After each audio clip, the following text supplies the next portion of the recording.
Assalamualaikum warahmatullahi wabarakatuh. Perkenalkan, saya Cindy Kartika dari 4A Farmasi. Di sini saya akan menjelaskan terkait bahan pengawet pada bahan pangan atau makanan, yang mana di video ini saya buat untuk memenuhi tugas mata kuliah analisis kimia bahan makanan yang diampu oleh Bapak Dr. Ruswanto.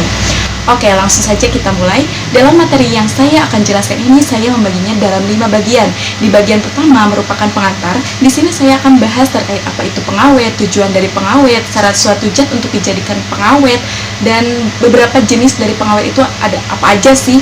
Nah, lanjut di bagian kedua merupakan klasifikasi. Nah, di bagian ini yang saya akan bahas terkait kelompok bahan pengawet yang diizinkan dan dilarang oleh pemerintah dalam penggunaannya di masyarakat, serta beberapa kasus penyalahgunaan yang terjadi. Dan untuk di bagian 3, 4, dan 5 akan dijelaskan beberapa ketentuan dan metode analisis untuk beberapa jenis bahan pengawet yang sering digunakan. Di sini saya akan menjelaskan terkait asam benzoat, asam sorbat, dan sulfit. Oke, langsung saja kita masuk ke bagian pertama. Nah, apa sih pengawet itu? Menurut Beatles, bahan pengawet itu adalah zat kimia yang digunakan untuk mengawetkan makanan melalui mekanisme penghambatan mikroba berdasarkan kerja penghambatannya. Definisi ini disempurnakan oleh Aprianti yang menyatakan bahwa pengawet makanan adalah suatu tambahan pangan yang dapat mencegah atau menghambat fermentasi, pengasaman, atau penguraian dan perusakan lainnya terhadap pangan yang disebabkan oleh mikroorganisme. Nah, maka dari itu, tujuan dari penambahan bahan pengawet ini pada bahan pangan itu yaitu pertama, menghambat pertumbuhan mikroba pembusuk baik yang patogen maupun non-patogen. Karena pertumbuhannya dihambat, maka mengakibatkan tujuan kedua dan ketiga, yaitu memperpanjang umur simpan pangan dan tidak menurunkan kualitas gizi, warna, cita rasa, dan bau pangan. Namun pengawet tidak untuk digunakan untuk menyembunyikan keadaan pangan yang tidak berkualitas atau berkualitas rendah, tidak memenuhi syarat, dan telah rusak. Karena keenam tujuan tersebut, maka tidak semua zat dapat dijadikan suatu bahan pengawet pada makanan. Syarat suatu pengawet diantaranya yang pertama yaitu memperpanjang umur simpan makanan, kemudian kedua aman dalam dosis yang ditentukan, kemudian tidak menurunkan kualitas secara organoleptik yang berupa warna, bau, atau rasa, mempunyai sifat sebagai antimikroba, ekonomis, dan menguntungkan, mudah dilakukan pengujian secara kimia, tidak mengganggu aktivitas pencernaan, tidak mudah bereaksi atau inert, tidak bersifat toksik, dan tentunya mudah untuk dilarutkan. Nah, pengawetan itu terbagi menjadi dua, yaitu pengawetan alami maupun pengawetan buatan. Nah, pengawetan alami ini biasanya dari gula, garam, dan pengasapan. Nah, gula ini dapat mengikat secara efisien, sehingga penambahan gula ke dalam makanan akan mengawetkan makanan tersebut. Hal ini karena tidak lagi tersedia pertumbuhan organisme pembusuk seperti bakteri. Di samping itu, garam dan gula, bahan pengawet alami yang digunakan adalah es dan rempah-rempah seperti asam jawa, kayu manis, dan cengkeh. Es memungkinkan bakteri tidak berada pada suhu yang ideal untuk beraktivitas, sehingga menjaga makanan bertahan lebih lama. Sementara rempah-rempah mengandung senyawa asam benzoat yang menghambat proses pembusukan makanan. Nah, contoh pengawet buatan adalah asam sorbat, natrium benzoat, sulfit, nitrat, dan nitrit. Namun yang menjadi catatan di sini adalah tidak semua bahan pengawet dapat digunakan karena setiap mikroba memiliki karakteristik dan lingkungan tumbuh yang spesifik. Misalnya nih, asam benzoat digunakan pada bahan pangan dengan pH rendah seperti sari buah dan minuman penyegar. Namun, asam benzoat kurang efektif pada pH yang lebih besar dari 5. Turunnya pH pada medium akan menaikkan proporsi dan yang tidak terjadi disosiasi karena bentuk asam. Itulah yang membuat pengawet dalam suatu yang berbentuk molekul. Masuk ke bagian kedua, yaitu klasifikasi. Dalam Peraturan Menteri Kesehatan Republik Indonesia Nomor 1168 Tahun 99 atas perubahan dari Nomor 72 Tahun 88 tentang bahan tambahan makanan, terdapat daftar pengawet yang dilarang digunakan dalam makanan, yaitu diantaranya asam borat dan senyawanya, asam salisilat dan garamnya, dietil prokarbonat, dulsin, kalium klorat, klorampenikol, minyak nabati yang dibrominasi, nitrofurazon, formalin, dan kalium bromat. Sedangkan pengawet yang diizinkan digunakan untuk bahan pangan diantaranya asam benzoat dan garamnya seperti natrium benzoat, kalium benzoat, kalsium benzoat, etil parahidroksida benzoat, metil parahidroksibenzoat, propil parahidroksibenzoat. Nah, lalu ada asam sorbat dan garamnya seperti kalium sorbat, kalsium sorbat, lalu ada golongan sulfit seperti dan garamnya, dan terakhir ada nisin. Oke, next, di sini beberapa bahan pengawet yang digunakan di beberapa negara dengan peruntukannya, yaitu diantaranya asam propionat digunakan pada roti, kue, dan keju, asam sorbat digunakan pada sirup, jus, salad dressing, keju, kemudian asam benzoat digunakan pada saus tomat dan sirup, kemudian nitrit biasanya digunakan sebagai antibotulinum pada daging, kemudian ada asam asetat yang digunakan pada mayonis dan produk serupanya, kemudian ada nisin yang digunakan sebagai antiklostridial pada keju lembar, dan terakhir ada natamisin yang biasanya digunakan sebagai anti jamur pada beberapa jenis buah. Nah, bahan pengawet itu tidak bisa ditambahkan seenaknya gitu aja ke dalam suatu pangan. Terdapat suatu batasan kadar maksimum suatu pengawet dalam suatu pangan, biasanya disebut juga dengan ADI atau Acceptable Daily Intake, yang merupakan jumlah maksimum bahan tambahan pangan dalam miligram per kilogram berat badan yang dapat dikonsumsi setiap hari selama hidup tanpa menimbulkan efek merugikan terhadap kesehatan. Untuk golongan asam sorbat dan garamnya memiliki ADI sebesar 0,25 mg per kilogram berat badan, untuk golongan asam benzoat sebesar 0,5 mg per kilogram berat badan. Nah, untuk golongan nitrat dan nitrit, untuk natrium dan kaliumnya telah memiliki ADI sebesar 0 sampai 3,7 mg per kilogram berat badan, sedangkan untuk natrium dan kalium nitrit memiliki ADI sebesar 0 sampai 0,06 mg per kilogram berat badan, dan untuk golongan sulfit dan garamnya memiliki ADI sebesar 0 sampai 0,7 mg per kilogram berat badan. Untuk golongan asam propionat dan garamnya tidak memiliki ADI atau belum dideteksi gitu. Dan untuk nisin memiliki ADI sebesar 0 sampai 33.000 unit per kilogram berat badan. Nah, tadi sudah diketahui bahwa terdapat beberapa bahan pangan yang dilarang digunakan dalam bahan pangan, dan salah satunya adalah ada asam borat dan formalin. Dan di sini saya akan menjelaskan kedua jenis bahan pengawet yang sering disalahgunakan di masyarakat, yaitu asam borat yang sering kita kenal juga dengan boraks dan formalin. Saja kita bahas mengenai asam borat atau biasa juga disebut sebagai boraks. Boraks merupakan senyawa dengan nama kimia natrium tetraborat yang berbentuk kristal lunak, dan boraks ini bila dilarutkan dalam air akan terurai menjadi natrium hidroksida dan asam borat. Boraks ini biasanya digunakan mempunyai kegunaan non-pangan seperti sebagai campuran pembuatan gelas, pengawet kayu, salep kulit, borak gliserin atau sebagai obat sariawan, dan campuran pupuk tanaman. Penyalahgunaan boraks biasanya digunakan sebagai pengenyal pada bahan pangan seperti bakso, mie, kerupuk, dan pempek. Nah, bahaya boraks bagi kesehatan biasanya menyebabkan gangguan susunan saraf pusat, fungsi ginjal, dan hati. Ciri-ciri pangan yang mengandung boraks secara umum teksturnya sangat kenyal, tidak mudah hancur atau sangat cerah atau renyah gitu, dan warnanya juga agak sedikit putih. Contohnya untuk bakso memiliki tekstur yang kenyal dengan warna cenderung agak putih dan sangat gurih, dan kerupuk memiliki tekstur yang sangat renyah dan rasa getir sedikit. Bahan pengenyal untuk bahan panganan yang digunakan untuk kerupuk dan aman itu adalah STPP atau sodium tripolifosfat yang biasa diperoleh di toko makanan. Pemerintah telah memperbolehkan penggunaan boraks sebagai bahan pangan, namun harus dengan kadar yang sesuai, yaitu hanya 1 gram per kilogram pangan. Boraks menjadi toksik karena kadang dicampur dengan soda api atau natrium hidroksida yang bersifat iritasi tentunya. Selanjutnya yaitu penyalahgunaan formalin. Formalin merupakan larutan yang tidak berwarna dan memiliki bau yang sangat menusuk. Di dalam formalin terkandung sekitar 37% formaldehid dalam air. Formaldehid ada dua bentuk, yaitu cair dan gas. Biasanya formalin ditambah dengan metanol hingga 15% sebagai pengawet untuk membatasi polimerisasinya. Penambahan metanol pada formaldehid cair menyebabkan ketoksikan formalin. Nah, dalam air, formaldehid mengalami polimerasi dan sedikit sekali yang ada dalam bentuk monomernya. Efek karsinogen diperoleh dari formaldehid dalam bentuk gasnya. Berdasarkan standar Otoritas Keamanan Pangan Eropa atau EFSA, batas maksimum formalin yang diperbolehkan dikonsumsi dalam makanan adalah sebesar 100 ppm, yaitu 100 mg per kilogram makanan per orang dalam satu hari. Jika dikonsumsi pada konsentrasi yang lebih tinggi dari batas tersebut, formalin dapat menyebabkan kerusakan pada saluran pencernaan, ginjal, hati, dan paru-paru. Nah, makanan yang mengandung formalin memiliki ciri-ciri seperti makanan tersebut tidak dihinggapi lalat, teksturnya cenderung lebih kenyal. Jika makanan diberikan ke kucing, bahkan kucing aja tidak mau untuk memakannya. Kemudian makanannya tahan lebih lama, dan formalin itu bisa kita identifikasi secara kualitatif yaitu menggunakan reagen Pehling. Jika positif mengandung formalin, maka senyawanya sampel akan berubah menjadi berwarna merah bata.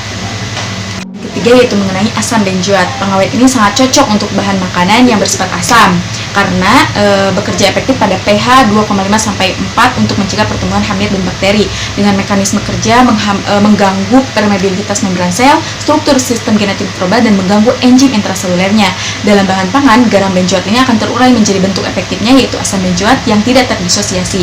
Nah, batas pemakaian pengawet ini yaitu kurang dari 0,1% dalam bahan makanan. Bentuk ini mempunyai efek racun pada pemakaian yang berlebih pada konsumen yang mengkonsumsinya. Nah, untuk metode analisisnya saya bagi menjadi 3 bagian. Yang pertama yaitu ada preparasi sampel, lalu ada uji kualitatif yang menggunakan periklorida 0,5% dan untuk uji kuantitatifnya dapat dilakukan dengan beberapa metode dan yang saya tebalkan merupakan metode yang paling banyak digunakan dan akan saya bahas di sini. Dalam preparasi sampel, masing-masing sampel ditimbang 100 gram lalu tambahkan 15 gram NaCl, dimasukkan ke dalam labu ukur 500 ml, tambahkan 150 ml NaCl jenuh dan 10% NaOH hingga terbentuk larutan alkalis. Nah, larutan tersebut diencerkan dengan NaCl jenuh sampai tanda kertas lalu dibiarkan 2 jam. Kocok tiap 30 menit lalu saring dengan kertas saring. Filtrat kemudian diekstraksi. Nah, proses ekstraksi secara umum dengan cara menimbang 5 gram bagian uji yang sudah dihomogenkan ke dalam tabung sentrifuge 30 ml dengan tutup ulir berlapis teflon, kemudian tambahkan 3 ml larutan standar internal, 1,5 ml asam sulfat, 5 gram pasir dan 15 ml ether. Tutup skrup dengan erat untuk menghindari kebocoran. Kocok secara mekanis 5 menit dan sentrifuge 10 menit pada 1500 gram. Pindahkan lapisan ether dengan pipet sekali pakai untuk pemisah 250 ml. Ulangi ekstrak 2 kali dengan 15 ml ether setiap kali.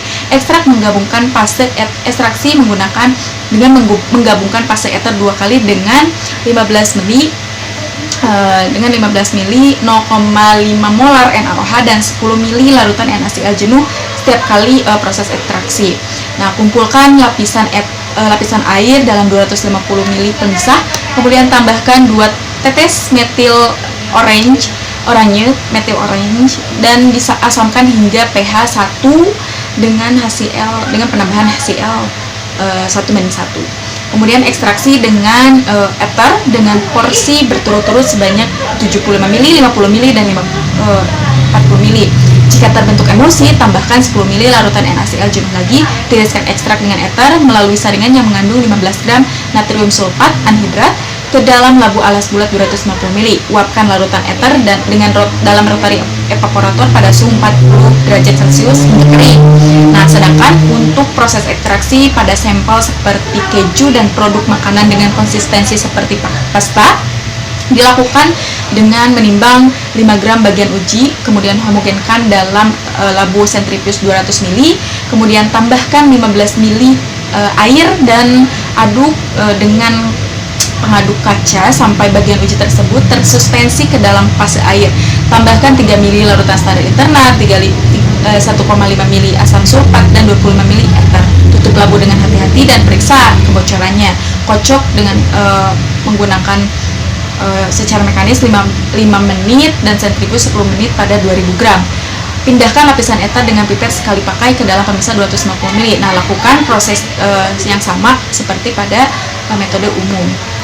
Oke, next pada uji kualitatif, larutan asam benzoat hasil ekstraksi diambil sebanyak 10 ml, kemudian tambahkan amonia sampai menjadi larutan yang basah, kemudian larutan diuapkan di atas penangas air.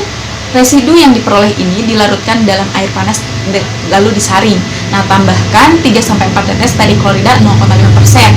Adanya endapan berwarna kecoklatan atau salmon itu menunjukkan adanya suatu asam benzoat karena di sini terjadi reaksi ketika asam benzoat direaksikan dengan periklorida akan menghasilkan peribenzoat dan 3 HCl. Nah, asam benzoat diekstraksi dengan ether. Ekstrak akan memiliki bau khas dan bentuk kristal jarum jika dilihat pada mikroskop. Next, uji kuantitatif asam benzoat. Metode yang telah dikembangkan untuk asam benzoat dalam bahan makanan. Untuk metode yang pertama yang akan saya bahas adalah kromatografi gas atau GC. Nah, yang pertama yang dilakukan adalah derivatisasi dari kromatografi gas itu sendiri dengan cara menambahkan 10 ml kloroform ke residu dalam labu alas bulat 250 ml yang tadi kita peroleh dari proses ekstraksi. kemudian dikocok secara manual selama 2 menit, kemudian pindahkan 1 ml larutan kloropom ke dalam tabung reaksi 8 ml dengan menggunakan tutup ulir teflon dan tambahkan 0,20 ml zat siliasi. Kemudian tutup dan diamkan selama 15 menit dalam oven atau penanas air pada suhu 60 derajat Celcius.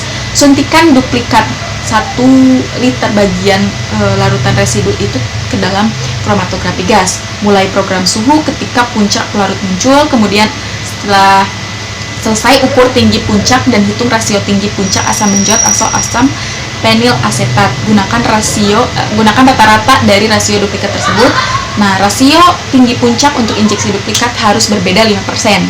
Oke, untuk perhitungannya, presentatif dinyatakan dalam miligram per kilogram. Jadi hasilnya dalam bentuk miligram per kilogram ya nantinya.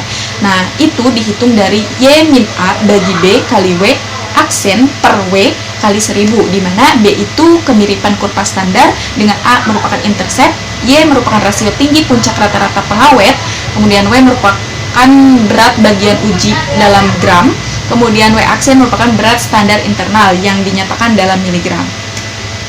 Oke, selanjutnya yaitu metode kromatografi cair tenaga tinggi atau HPLC. Nah, metode HPLC ini digunakan untuk asam benjoat yang dalam kisaran 50 sampai 2000 mg per kilogram bahan pangan. Nah, untuk prosedur dan ketentuan dari preparasinya ini bergantung pada jenis makanan atau minuman yang akan kita analisis. Dalam tahap preparasinya, makanan tersebut diekstraksi dengan mengocoknya dengan metanol, lalu kemudian disentrifugasi dan disaring. Untuk volumenya umumnya menggunakan kromasil 5C18, itu paling umum digunakan. Dengan fase geraknya biasanya menggunakan asam atau natrium sitrat dan larutan bapernya berupa asetonitril. Dan untuk mendeteksinya umumnya menggunakan sinar UV pada panjang gelombang 230 nanometer.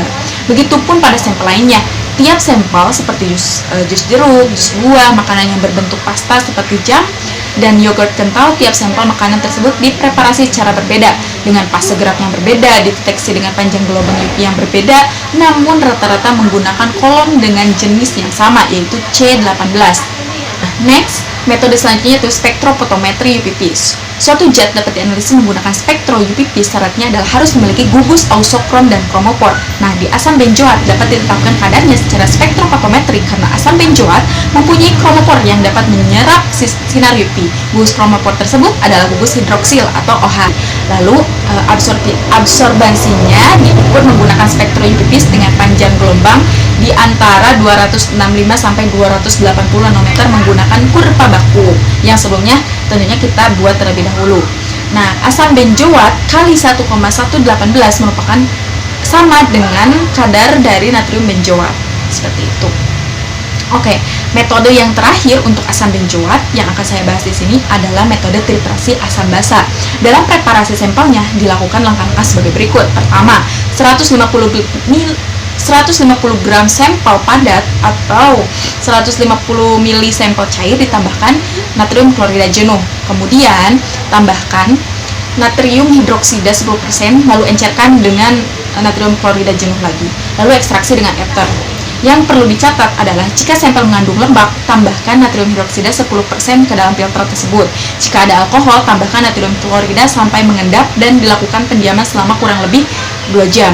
Setelah preparasi selesai, proses titrasi dapat dilakukan. Yang pertama, filtrat dimasukkan ke dalam corong pisah, kemudian tambahkan 1-3 ml larutan HCl sampai netral. Ketiga, tambahkan HCl berlebih sampai asam.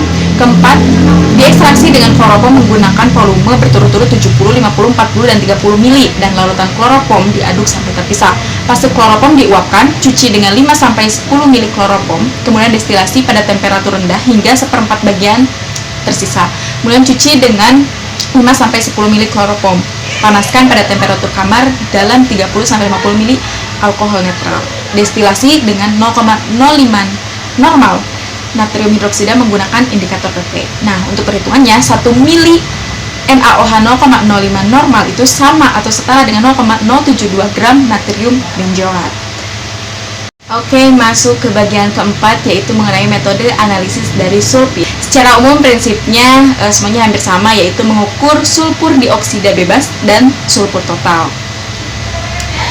Oke, untuk metode pertama yang akan saya bahas yaitu metode Mounier-Williams yang dioptimalkan. Untuk analisis sulfit dalam metode makanan metode ini biasanya digunakan untuk penentuan dengan kadar sulfit 10 ppm atau dalam makanan yang telah diuji secara kolaboratif. Nah, prinsipnya yaitu sulfit bebas ditambah porsi sulfit terikat yang dapat direproduksi atau seperti produk adisi karbonil dalam makanan itu diukur. Nah, untuk prosedurnya, persiapan dan analisis sampel harus dilakukan secepat mungkin untuk menghindari hilangnya bentuk sulfit yang labil. Nah, pasti karena sulfit itu reaktif dengan udara dan matriks makanan dan seringkali kurang stabil. Porsinya diperkuat dengan sumber sulfit yang stabil, yaitu natrium hidroksi metil sulfonat atau HMS yang merupakan produk adisi disulfit dari formaldehid dan yang secara struktural mirip dengan beberapa bentuk gabungan sulfit dalam makanan dan berguna untuk menyiapkan bahan uji yang diperkaya dengan kestabilan. Dalam persiapan sampel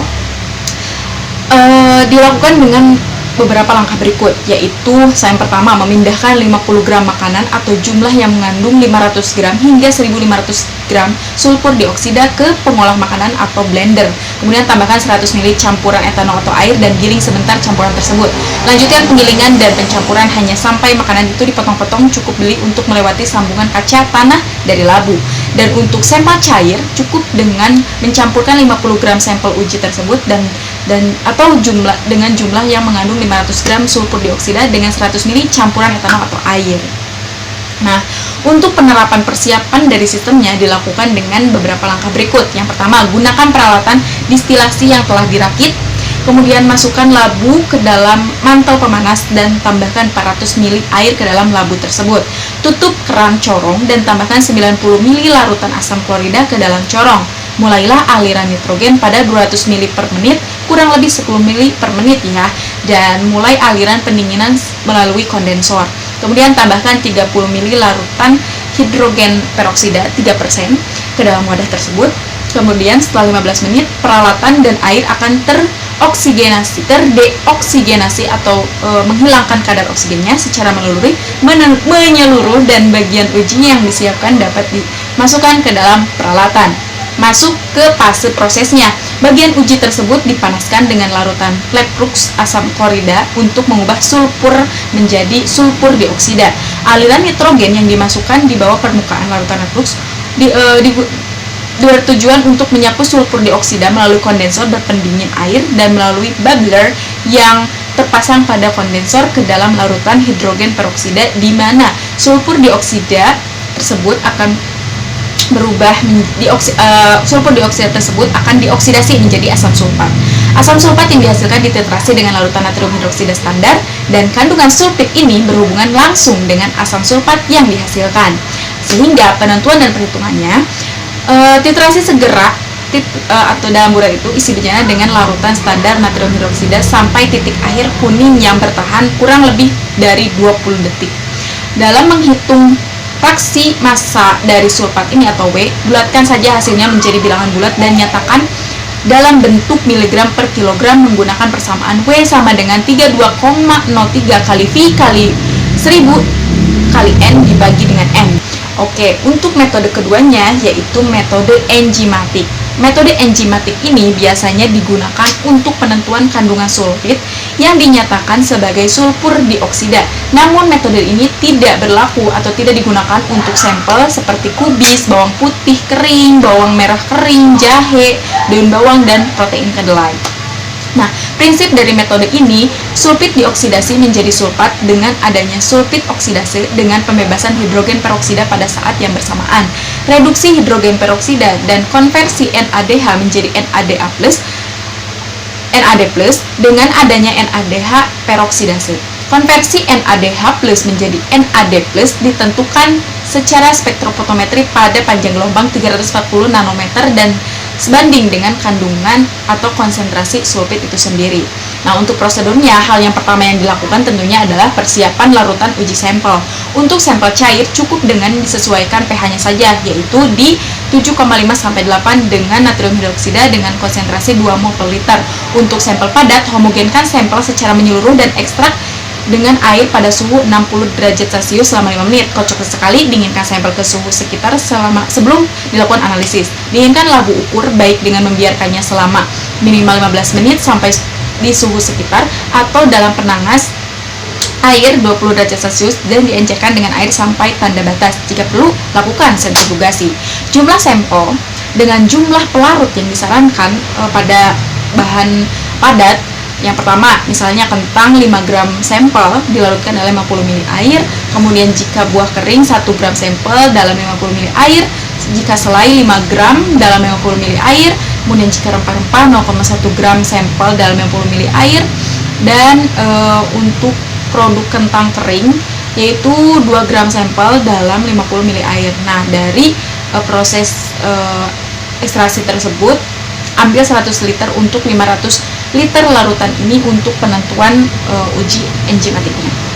Kemudian untuk uji penentuannya, lakukan penentuan pada suhu 20 derajat Celcius sampai 25 derajat Celcius dalam sel kuarsa yang biasanya dengan volume sampel 100 liter.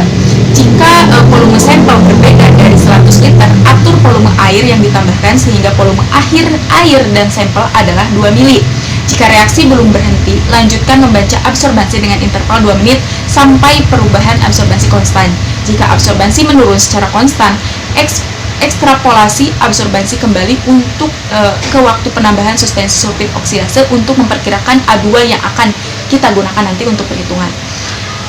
Oke, nah selanjutnya, selain dua metode yang telah dibahas tadi, ada juga metode lain yang digunakan untuk menentukan kadar sulfit ini, yaitu metode polarigraphy pulse diferensial. Nah, digunakannya metode ini yaitu untuk penentuan kadar sulfit yang dengan sampel 10 gram total sulfit atau kurang lebih 10 mg per kilogram dalam udang, jus jeruk, kacang polong, aprikot kering, dan kentang kering. Prinsipnya hampir sama ya sama sebelumnya, yaitu sulfur dioksida dibersihkan dengan nitrogen, kemudian diasamkan, dikumpulkan dalam larutan penangkap elektrolit dan kemudian ditentukan dengan polarigraphy pulse diferensial. Untuk prosedurnya, kocok sampel uji yang akan disiapkan dan segera timbang aliquot suspensi kurang lebih 10 gram yang mengandung 60 gram sulfur dioksida ke dalam tabung 25 x 200 ml dan tambahkan alkohol 5% sehingga berat total campuran tersebut adalah sebesar 100 gram. Kemudian tambahkan 10 ml larutan penangkap elektrolit ke sel polarigraphy kering. Nah, pengujian total sulfur dioksida ini dilakukan dengan menambahkan 0,5 ml baper amonium asetat 2 molar dan 0,2 ml asam sulfat untuk mengatur pH-nya hingga 1,5 ke dalam tabung. Kemudian bersihkan dengan nitrogen bebas oksida selama 10 menit dengan kecepatannya yaitu 1 liter per menit. Hentikan aliran nitrogen, tambahkan 2 ml asam sulfat ke dalam tabung sampel dan masukkan tabung ke dalam blok heater yang telah dipanaskan hingga 100 derajat Celcius. Bersihkan dengan natrium hidroksida selama 10 menit dengan kecepatan 1 liter per menit. Hentikan aliran dan angkat pipa keluar dari larutan penangkap elektrolit dalam sel polarigraphy untuk mencegah larutan tersebut mundur. Untuk memverifikasi transfer lengkap sulfur dioksida dari sampel uji, masukkan kembali tabung keluar ke dalam larutan penangkap elektrolit, bersihkan lagi selama 5 menit dan dapatkan polarogram. Ulangi langkah tersebut jika perlu ya. Dan untuk perhitungannya, jumlah total sulfit jumlah total sulfur dioksida dalam bentuk gram dinyatakan didapat dalam sel dari kurva kalibrasi dengan menggunakan arus puncak tertinggi yang dihasilkan oleh sampel uji. Nanti hasil yang didapat kadar dari sulfur dioksida itu dinyatakan dalam bentuk gram per gram. Oke, sekarang akhirnya kita udah masuk ke bagian terakhir ya, mengenai asam sorbat. Nah, metode yang telah dikembangkan untuk asam sorbat dalam bahan makanan ini meliputi ada kromatografi gas, ada kromatografi cair tenaga tinggi, kemudian ada spektrofotometri, kemudian ada kromatografi lattice tipis kinerja tinggi atau HPTLC, dan ada yang terakhir yaitu kromatografi elektrokinetik misal atau MECC. Nah, untuk metode pertama yang akan saya bahas adalah metode kromatografi gas. Nah, untuk prosedur dan ketentuan dari preparasinya ini tergantung pada jenis makanan atau minuman yang akan kita analisis. Nah, sebagai contoh, untuk makanan dan minuman pada umumnya nih, dalam tahap preparasinya makanan tersebut diekstraksi menggunakan pelarut yang spesifik untuk tiap jenis sampel, kemudian memungkinkan dengan air hingga pH-nya 1 atau 3,5. Untuk kolomnya umumnya menggunakan kromasil 105C18. Dengan fase geraknya biasanya menggunakan asam atau natrium sitrat dan larutan baper yang berupa asetonitril. Dan untuk mendeteksinya umumnya menggunakan sinar UV pada panjang gelombang 230 nanometer. Begitupun pada sampel lain. Tiap sampel seperti jus jeruk, jus buah, makanan yang berbentuk pasta seperti jam dan yogurt kental, tiap sampel makanan tersebut dipreparasi secara berbeda dengan fase gerak berbeda, dideteksi dengan panjang gelombang UV yang berbeda. Namun rata-rata menggunakan kolom dengan jenis sama, yaitu C18. Untuk perhitungannya, presentatif atau yang dinyatakan dalam bentuk miligram per kilogram itu dinyatakan atau dihitung dengan Y-A bagi B kali W aksen per W kali 1000. Oke, kemudian untuk metode kedua yaitu metode HPLC, digunakan untuk bahan makanan yang mengandung asam sorbat dalam kisaran 50-2000 mg per kilogram. Secara umum beberapa kondisi berikut telah terbukti menghasilkan hasil yang memuaskan, di mana untuk kolom pelindungnya menggunakan kromasil C18 5 mikrometer 10 kali 3,2 mm dengan pemegang katode kolom kromasil 105C18 dengan ketebalan 250 kali 4,6 mm. Untuk detektornya menggunakan panjang gelombang 258 nanometer untuk asam sorbat. Dan untuk fase geraknya menggunakan 80% baper asam atau natrium sitrat dengan 20% asetonitril. Nah, untuk laju alirnya dengan kecepatan 1 menit per menit. Kemudian untuk volume injeksinya menggunakan 20 mikroliter, sentrifugasi dengan tabung sentrifuge yang sesuai dengan kapasitas sekitar 50 ml dengan tutup kulit atau menggunakan penutup lain yang sesuai. Dalam persiapan kalibrasinya dilakukan dengan menyuntikkan 20 liter masing-masing larutan standar. Lalu plot area puncak yang diperoleh itu untuk setiap analit dalam setiap larutan standar pada sumbu vertikal versus konsentrasi analit yang sesuai yang dinyatakan dalam bentuk miligram per liter sepanjang sumbu horizontal untuk memberikan sehingga nanti dihasilkan 5 grafik kalibrasi. Nah, untuk langkah selanjutnya adalah persiapan sampel. Dan persiapan sampel dilakukan untuk menghomogenkan sampel. Bagian sampel yang disiapkan tidak segera diperlukan untuk analisis, harus ditempatkan dalam wadah kedap udara dan disimpan sedemikian rupa sehingga kerusakan dan perubahan komposisi dapat dicegah. Nah, untuk perhitungannya, dalam menentukan nilai rata-rata dari dua area puncak untuk setiap analit yang diperoleh dari dua injeksi yang dibuat untuk setiap ekstrak sampel, konsentrasi masing-masing analit tersebut atau dalam sampel tersebut dapat dihitung menggunakan di mana analit atau nanti kadar yang didapat itu dinyatakan dalam bentuk miligram per kilogram dihitung dengan cara C kali 100 bagi M kali F. Oke, metode ketiga yang dapat digunakan untuk analisis kadar asam sorbat yaitu menggunakan spektrofotometri UV-Vis. Asam sorbat dapat dianalisis dengan spektro UV karena tentu asam sorbat mempunyai gugus kromofor, yaitu berupa ikatan rangkap terkonjugasi pada alfa DNA-nya. Nah, asam sorbat diukur pada panjang gelombang maksimal kurang lebih 250 nanometer. Nah, dari absorbasi yang didapat inilah yang nanti dimasukkan pada persamaan regresi linear larutan standar hingga diperoleh kadar asam sorbat dalam sampel yang dinyatakan dalam bentuk miligram per kilogram bahan pangan. Sekian presentasi terkait analisis bahan pengawet makanan yang dapat saya sampaikan. Semoga informasi atau yang saya sampaikan dalam video ini bermanfaat bagi kalian semua, dan mohon maaf atas segala keterbatasan dan kekurangannya serta kesalahan yang mungkin tidak saya sadari. Terima kasih, saya Cindy Kartika. Wassalamualaikum warahmatullahi wabarakatuh.